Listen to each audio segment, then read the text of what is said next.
Dear friends, the month of July is traditionally dedicated to the most precious blood of our Lord, the prize of our salvation. Let us continue to reflect on God's great love for us and ponder on our poor love for God with the Doctor of Love himself, St. Francis de Sales. Chapter 15. Of imperfections we see in our superiors. You ask to know what ought to be done if one saw imperfections in superiors, for one never supposes the existence, you say, of imperfect superiors. Alas, if we suppose the existence of perfect superiors only, we should have to pray to God to send us saints or angels. For as for men, we should find none such among them.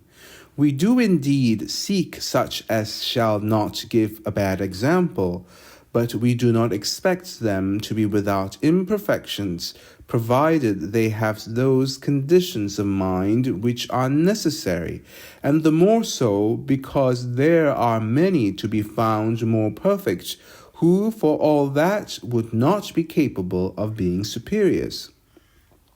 Tell me, did not our Lord himself show to us that we need not expect this by the choice he made of St. Peter to be superior over the apostles?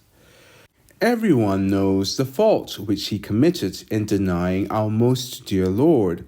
But besides this, after having been confirmed in grace by receiving the Holy Ghost, did he not commit yet another fault, which was judged of such importance that St. Paul, writing to the Galatians, declares that he resisted him to the face because he was to be blamed?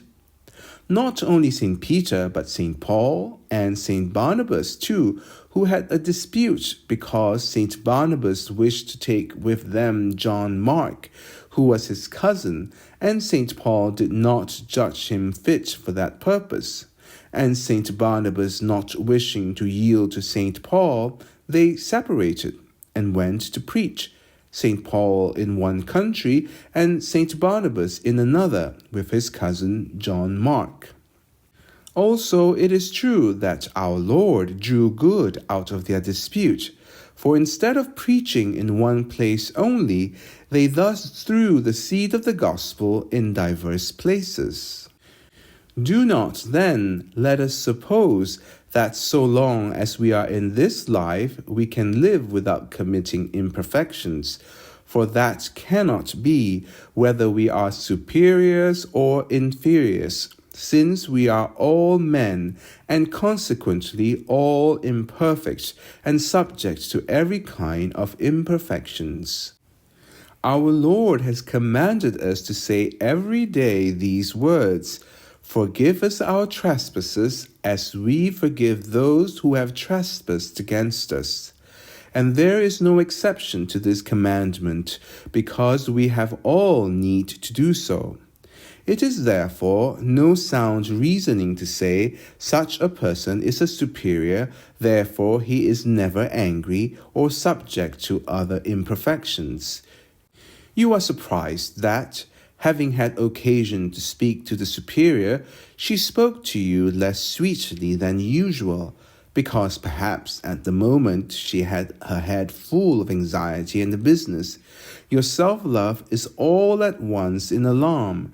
Instead of thinking that God had permitted this little dryness on the part of the superior to mortify your self-love, which wanted her to caress you a little and receive graciously what you wanted to say.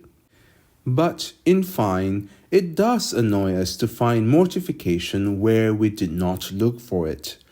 Alas, you should for that reason go and pray for the superior and bless her for this beloved contradiction. And always remember to be who you are and to be that well. May God bless you for your kind generosity. St. Francis de Sales, pray for us.